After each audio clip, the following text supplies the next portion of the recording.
इन भैया से मिलो जिन्होंने मून पर टॉयलेट किया था। आज की एम्बुलेंस में ऑक्सीजन और आईसी होता है, ठीक है, लेकिन पहले के जमाने में ऐसा कुछ नहीं होता था। लेकिन लोग बात आखिर जीते कैसे थे? और यही नहीं, हर एक जीव के पास एक या दो दिमाग होते हैं, लेकिन इन भाई साहब से मिलो जिनके पास 32 दिमाग होते हैं। बट इतने से बॉडी में ये 32 दिमाग कहाँ कहाँ पर अटैच होता है वो जानकर आप लोग हैरान रह जाओगे। क्या सच में अभी के मूवी में आमिर खान ने पूरे फिल्म में ये जो पलके है झपकाई नहीं थी? ईमेल का आविष्कार एक आदमी ने नहीं बल्कि एक 14 साल के बच्चे ने किया था। अगर दुनिया की सारी मधुमक्खियाँ गायब हो जाती है तो हम लोग बस 4 साल तक ही जी पाएंगे। आखिर हमें और मधुमक्खी में ऐसा क्या कनेक्शन है इसके गायब हो जाने के बाद हम भी टपक जाएंगे? तो वीडियो में बहुत मजा आने वाला है। और अभी तक आपने इंस्टाग्राम पर फॉलो मुझे नहीं किया है तो फटाफट से जाइए फॉलो कीजिए, बहुत कम फॉलोअर्स। नंबर 7, एक छोटा सा खून पीने वाला कीड़ा क्या सच में 32 दिमाग इसके अंदर अटैच होते हैं? देखो मामला है कि इनके बॉडी में 32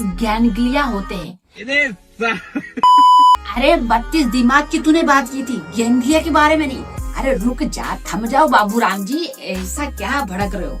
कहानी तो अब शुरू। देखो ये गैंग्लिया नर्वस सेल्स के क्लस्टर्स होते हैं जो बॉडी के अलग अलग पार्ट्स को कंट्रोल करते हैं, जो कि एक दिमाग का काम करता है। इसलिए लोग इसे 32 ब्रेन वाला बंदा कह देते हैं। अच्छा। और यही नहीं, जब हमें ये काटते हैं तो हमें असर इसलिए नहीं होता है कि साइंटिस्ट का मानना है कि लीड जब काटती है तो एक सलीवा छोड़ती है, जो कि इस सलीवा में हीरोडिन और पेन किलर जैसे केमिकल्स निकलते हैं। इसलिए काटने पर हमें तुरंत दर्द नहीं होता है। इसी वजह से आज भी रिकंस्ट्रक्शन सर्जरी मेडिकल्स में लीचेस का ही यूज करते हैं। नंबर 6, सच में आमिर खान ने पूरी मूवी में एक भी बार ब्लिंक नहीं चिपकाई थी, यानी कि पलकें बिल्कुल भी नहीं टपकाई थी। देखो पहले ये समझो आमिर खान ने ऐसे पलकों को खुली क्यों रखी? दरअसल आमिर खान ने एलियन जैसा एक्सपीरियंस लाने के लिए, यानी उनका एलियन का रोल था, तो वो एक्सपीरियंस लाने के लिए ब्लिंक बहुत काम किया था। कई सीन्स में उन्होंने आंखें ज्यादा देर तक खुली ही रखी थी, लेकिन अगर फ्रेम बाय फ्रेम देखो तो उस सीन में देख सकते हैं आप लोग पलकी को भी झपकाई थी। यानी कि ये मुद्दा पूरा नहीं है कि वो हमेशा पलकी को ऊपर खड़ा रखते थे, बल्कि नीचे भी इन्होंने रखी। नंबर 5, क्या सच में मून पर पहले किसी ने पेशाब किया था? देखो असल में इसके लिए पहले हमको पीछे चलना पड़ेगा, यानी कि अपोलो 11 मिशन उस समय हुआ था जिसमें नील आर्मस्ट्रॉन्ग पहले मून पर उतरे थे। अरे रुक, इसने टॉयलेट नहीं किया था मुन्ना, क्योंकि इसके पीछे तो दूसरा बंदा खड़ा था जिसने ये हरकतें की थी।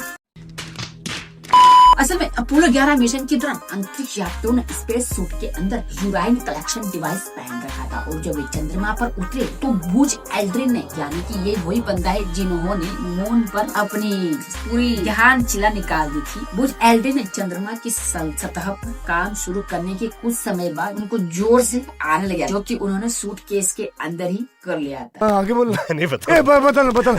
बाय मेरा भाई। बट वो बाहर नहीं गया था, बल्कि उनके सूट के सिस्टम में ही इकट्ठा रह गया था। यानी कि ये जो मैंने बताया था ना यूरेन कलेक्शन डिवाइस, ये वैसा एक ऐसा सूट है जो कि अगर तुमको बाई चांस मान लो इमरजेंसी लग जाती है तो ये इकट्ठा कर लेता है और कहीं फैलाता नहीं। यानी कि यहाँ पर ये मुद्दा था कि इन्होंने बाहर नहीं किया था, पेंट में ही रह गई थी। नंबर 4, क्या सच में एक छोटा सा इंसेक्ट यानी मधुमक्खी की बात कर रहा हूँ, इसके गायब होने से क्या दुनिया खत्म हो जाती? तो देखो इसका असली काम हनी बनाना नहीं बल्कि पोलिनेशन करना भी होता है। और जब भी एक फूल से दूसरे फूल पर जाती है तो पोलेन ट्रांसफर होता है और उसे फ्रूट और सीड्स बनते हैं। मतलब कि ये वही पोलेन है जिससे फ्रूट और सीड्स का बनना होता है। और आपको तो पता है यही फ्रूट्स और सीड्स दुनिया की लगभग 75% यूज करती है, जिससे अंदर बीज गायब हो जाती है। तो उससे बादाम, कॉफी, स्ट्रॉबेरी जैसे कई क्रॉप्स का प्रोडक्शन बहुत कम हो जाएगा। फ्रूट्स और वेजिटेबल महंगे हो सकते, पशु का जो चारा है वो कम हो जाएगा इन सब के गायब हो जाने से। लेकिन साइंटिस्ट के मुताबिक मैंने 4 साल वाला मीम बताया था, वो स्पेशली भी प्रूफ नहीं हुआ कि भाई साहब इनके गायब हो जाने से हम लोग भी गायब हो जाएंगे। बट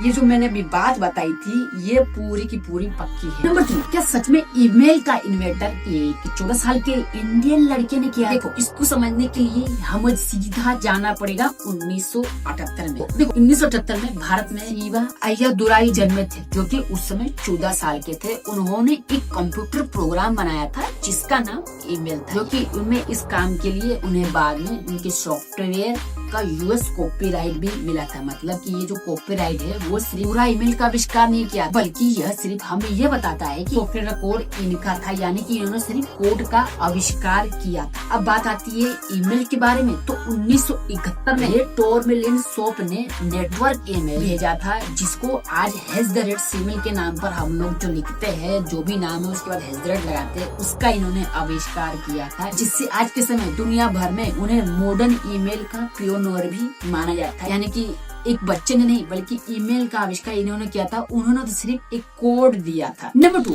आज के एम्बुलेंस की बात की जाए तो ऑक्सीजन और आईसीयू होता था, लेकिन उस समय एम्बुलेंस के समय ये सब तो कुछ भी इक्विपमेंट्स नहीं होते थे, बट इंसान कैसे जिया करते। देखो, इसको जानने के लिए हमें सीधा चलना होगा 1790 के अंदर, जहाँ 1790 के दौरान फ्रेंच जर्गन डोमिनिक जीन लेरे ने फ्लाइंग एम्बुलेंस कॉन्सेप्ट शुरू किया था, जो कि यह घोड़ों से चलने वाला एक फ्लाइंग एम्बुलेंस था, जिसमें इंजर्ड सोल्जर्स को जल्दी हॉस्पिटल पहुंचाने वाली यह इक्विपमेंट बाद में साइकिल्स, मोटर और आज मॉडर्न आईसीयू एम्बुलेंस तक टेक्नोलॉजी पहुंच गई थी, यानी घोड़ों तक में फटाफट से दौड़ा कर ले जाया जाता और फिर आईसीयू में भर्ती किया जाता। नंबर 1, हर इंडियन नोट पर आपने गांधी जी की फोटो देखी होगी, बट ये फोटो कहाँ पर और कैसे ली गई, और ऐसा जो पोइज उन्होंने बनाया है ये कैसे लिया गया। देखो, नोट पर ये जो गांधी जी की इमेज होती है एक फेमस फोटोग्राफर पर बेस्ड है। अब चलते हैं सीधा 1946 में, जहाँ पर ये फोटो ली गई, यानी कि मैं कह रहा हूँ गांधी जी और ब्रिटिश पॉलिटिशियन लॉर्ड पेटिशिट लॉरेंस गए थे, जहाँ पर वो दोनों मिलते हैं और फोटो को खिंचवाते हैं। इसके बाद आरबीआई ने इसी फोटोग्राफ को अपने रेफरेंस में बना दिया, यानी कि ओरिजिनल फोटो को आर्टिफिशियली क्रॉप कर चिपका दिया गया नोट पर, और आज हमको ये फोटो दिखती है। और यही नहीं, और ऐसे खतरनाक फैक्ट्स में लाने वाला हूँ अगले वीक, यानी संडे के दिन 2 बजे तैयार रहना और खतरनाक फैक्ट्स के लिए। और अगर आपने ये जो फैक्ट्स थे नहीं सुने तो फटाफट से वीडियो को लाइक और चैनल को सब्सक्राइब कर देना, और इंस्टाग्राम को फॉलो करना मत भूलना और खतरनाक फैक्ट्स जानने के लिए। जय हिंद, वंदे मातरम।